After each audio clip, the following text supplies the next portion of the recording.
Welcome to the Huberman Lab podcast, where we discuss science and science-based tools for everyday life. Welcome to the Huberman Lab podcast. We will discuss science and science-based tools for everyday life. I'm Andrew Huberman, and today we're talking about the nervous system.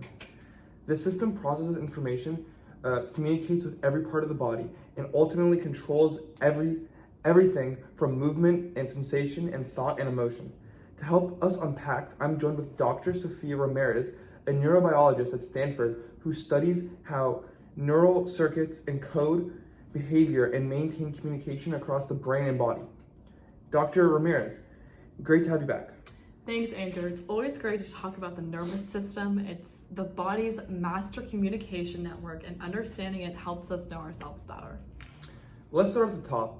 When we say the nervous system controls the body, what do we actually mean? So the nervous system is the control center for everything we sense, process, and do, and it's going to perform three fundamental tasks: sensation or input, which is going to be bringing information inward from sensory receptors towards the central nervous system. Then we have integration or processing, which is going to be interpreting and assessing that information in the brain or the spinal cord. And then lastly, we have effect or output, which is sending the signal outward to produce a response. So every reflex, thought, and voluntary action follows the same three steps processes: input, integration, output? Exactly. So it's going to be a continuous feedback loop that keeps your body in sync with the world around us. Okay. Now, structurally, we divide the nervous system into central and peripheral components. Could you walk us through those?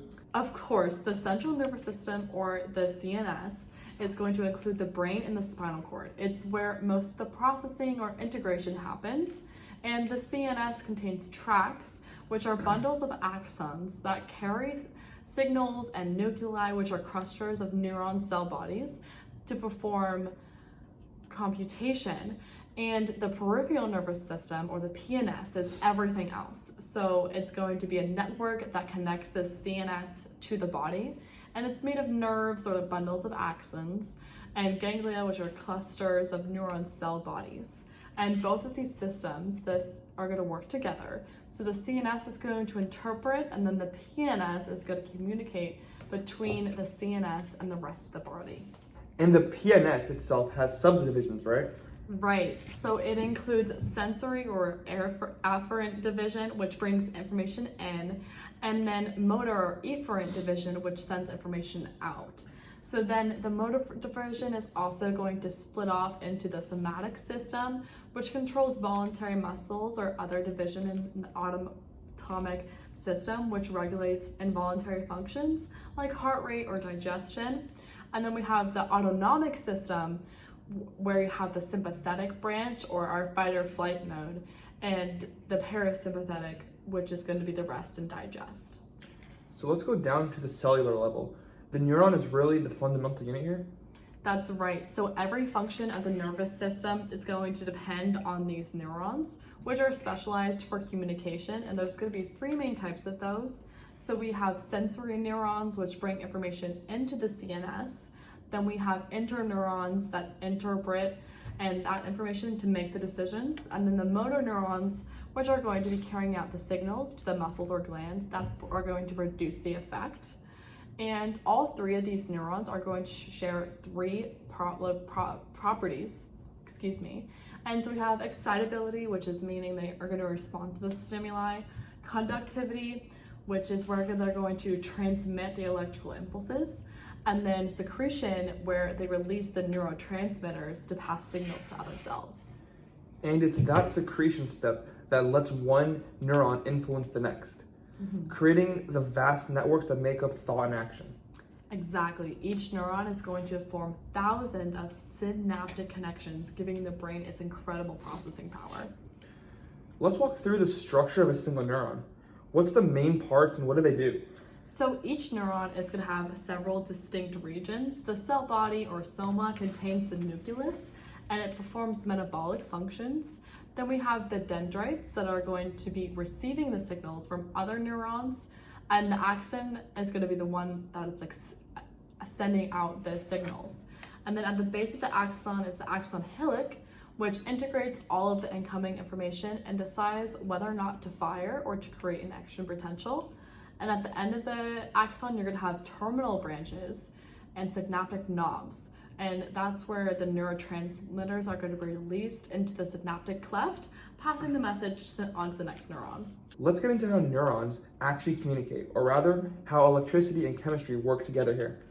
So every neuron is going to maintain a resting membrane potential, which is about a negative 70 millivolts.